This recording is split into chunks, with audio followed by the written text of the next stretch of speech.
Dans le village de Ndala, là où le soleil embrase les collines rouges et où le vent murmure au baobab des secrets anciens, la vie suivait son cours selon des lois invisibles et impitoyables. Les enfants couraient pieds nus sur la terre craquelée, les femmes portaient l'eau dans des calebasses et les hommes rentraient au crépuscule, fatigués mais fiers. C'est dans ce décor que Lydia avait grandi, entourée de l'amour discret mais constant de sa famille, ignorant que cette sagesse se retournerait un jour contre elle. Lydia n'avait jamais appris à vivre dans le silence. Pas celui des dimanches matins légers et paisibles, mais ce silence qui écrase la poitrine et étouffe les mots avant qu'ils ne franchissent les lèvres. Ce silence-là, elle l'avait découvert le jour où elle avait épousé Mathurin, un homme respecté dans le village, doux en apparence mais au cœur de pierre. Les premiers mois furent emplis de rêves et de promesses, mais l'amour se montra vite trompeur.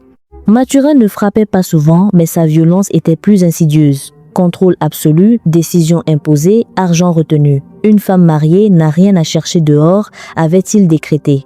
Ta place est ici, avec les enfants. Lydia avait essayé de protester, d'expliquer que son salaire pouvait améliorer leur quotidien. Mais le regard de Mathurin, mêlant mépris et autorité, mettait fin à toute discussion. Elle finit par démissionner, abandonnant sa liberté et son indépendance. Elle était devenue invisible, une ombre dans sa maison. 4 enfants grandirent sous ce règne silencieux. Marianne l'aînée observait sa mère avec inquiétude, Cédric et Noël se faisaient silencieux, résignés, et Arnaud, le petit dernier, demandait souvent innocemment « Pourquoi papa a de la viande et nous du riz blanc ?» Lydia inventait des excuses pour protéger l'image de leur père, chaque mensonge lui coûtant un peu plus de dignité. Les repas étaient des batailles silencieuses. Mathurin exigeait le meilleur pour lui, laissant aux enfants ce qui restait. Lydia sautait des repas pour que les enfants aient un peu plus dans l'assiette. Sa mère comprit et déposait silencieusement des provisions devant la porte tôt le matin, riz, huile, légumes. Lydia commença aussi à vendre des objets en cachette. Bijoux, vêtements usagés, quelques billets pour le pain, le lait et les cahiers. Mais chaque demande d'argent à Mathurin était un calvaire. « Encore ?» s'exclamait-il, comme si elle l'attaquait personnellement. Il rabaissait Lydia et niait les besoins des enfants, la faisant se sentir coupable pour le seul fait de vouloir nourrir sa famille. Le jour où Marianne découvrit la vérité fut un dimanche après-midi. La belle-mère était venue avec ses 2 filles, les bras chargés de sacs de vêtements et de chaussures de marque. « Mon sac, il coûte une fortune, mais Mathurin m'a aidé. » Lydia se figea. Son mari donnait de l'argent à sa famille pendant que ses enfants manquaient de tout. Ce soir-là, elle affronta Mathurin. « C'est vrai, tu donnes de l'argent à ta famille ?» Il haussa les épaules. Et alors, elle sentit le sol se dérober sous ses pieds. Personne ne voulait voir ses souffrances. Les semaines suivantes, les enfants perdirent leur joie de vivre. Marianne refusait l'école par honte. Arnaud pleurait la nuit. Cédric et Noël s'étaient tus. Puis, un soir, Mathurin annonça qu'il prenait une seconde épouse. Lydia éclata d'un rire amer. « Toi et moi ne suffisons plus ?» Le visage de Mathurin se durcit. C'est la tradition. La tradition, pensa Lydia, celle qui laisse les enfants mourir de faim. Salima arriva 3 semaines plus tard, grande, peau sombre, regard ferme. Elle ne parlait pas, ne souriait pas, s'installa dans une chambre discrète. Les premiers jours, Lydia l'observa, intriguée et effrayée par cette présence calme mais imposante. Puis la force de Salima se révéla. Une nuit, Lydia entendit des voix derrière la porte. Mathurin criait et suppliait, tandis que Salima exigeait de l'argent pour les courses. En quelques secondes, Salima obtint ce que Lydia n'avait jamais pu obtenir en années de supplication. Les enfants purent enfin manger correctement, leurs joues reprirent des couleurs, leurs yeux brillaient. Lors de la rentrée scolaire, Salima intervint à nouveau. « Les enfants ont besoin de fournitures, donne-lui l'argent. » Mathurin protesta, mais Salima, implacable, obtint ce qu'elle voulait. Lydia tenait les billets tremblantes. Pour la première fois, elle pouvait subvenir aux besoins de ses enfants sans demander la permission. Les enfants purent aller à l'école avec tout ce qu'il leur fallait. Marianne marchait fièrement, Arnaud riait à nouveau, Cédric et Noël participaient aux activités scolaires. Lydia retrouva sa dignité. Elle reprit son travail de secrétaire à l'hôpital et gagna son salaire, retrouvant son indépendance.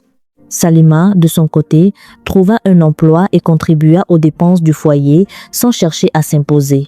Ensemble, elles rétablirent l'équilibre dans la maison et protégèrent les enfants. Mathurin, autrefois tyran, était maintenant réduit à un homme soumis à ses responsabilités. La belle famille tenta de revenir, mais Salima les repoussa avec autorité. Elles durent travailler pour leur subsistance, n'ayant plus personne à exploiter. Lydia comprit la nature de Salima. Elle n'était pas venue par amour pour Mathurin, mais par justice. Elle voyait l'injustice et l'écrasement de l'innocence et agissait avec une force redoutable. Lydia et Salima construisirent une alliance silencieuse mais puissante, fondée sur la solidarité. Ensemble, elles transformèrent la maison en un foyer de respect et de vie. Les fêtes de fin d'année arrivèrent. Les enfants reçurent pour la première fois des cadeaux, des vêtements, des jouets et des repas complets. La maison résonnait de rire et de bonheur. Mathurin tenta de renvoyer Salima, mais Lydia lui annonça calmement « Si tu la renvoies, je pars avec les enfants. Tout le village saura ce que tu es vraiment. » Impuissant, blême, Mathurin comprit que sa domination était terminée. La maison de Ndala était redevenue un foyer. Lydia avait retrouvé son identité, sa liberté et la force de protéger ses enfants. Salima était devenue une alliée silencieuse et puissante, veillant sur la famille. Les enfants grandissaient heureux et éduqués. Mathurin n'était plus un roi, mais un homme parmi d'autres, tenu à ses responsabilités.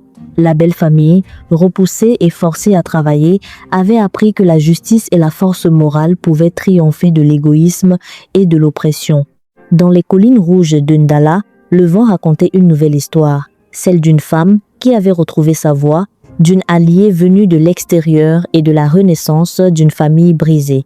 Lydia, ses enfants et Salima devinrent les héros silencieux d'un conte africain où l'injustice ne trouvait jamais refuge durable. La maison, autrefois un lieu de peur, était redevenue un sanctuaire de vie, d'amour et de respect. Les enfants riaient, apprenaient et rêvaient. Lydia avait retrouvé sa liberté et son identité. Salima, silencieuse mais inébranlable, était une présence rassurante. Ensemble, elles avaient rétabli l'équilibre et la dignité. Mathurin, conscient de ses limites, ne pouvait plus nuire. Dans le village, chacun savait désormais que le courage et la justice, même silencieux, pouvaient triompher. Et à travers les nuits étoilées de Ndala, les histoires des anciens racontaient le récit de Lydia, de Salima et des enfants qui avaient appris à se relever, à rire, à vivre et à aimer malgré l'adversité. Les voix des baobabs portaient cette leçon. Face à l'injustice, le courage et la solidarité finissent toujours par triompher. Et Lydia sut enfin que même au cœur des ténèbres, la lumière de la dignité et de l'amour pouvait guider ceux qui osaient se lever. Chers amis, abonne-toi dès maintenant pour rejoindre la tribu de Mamaya et laisse Mamaya te guider dans des histoires africaines fascinantes et mystérieuses.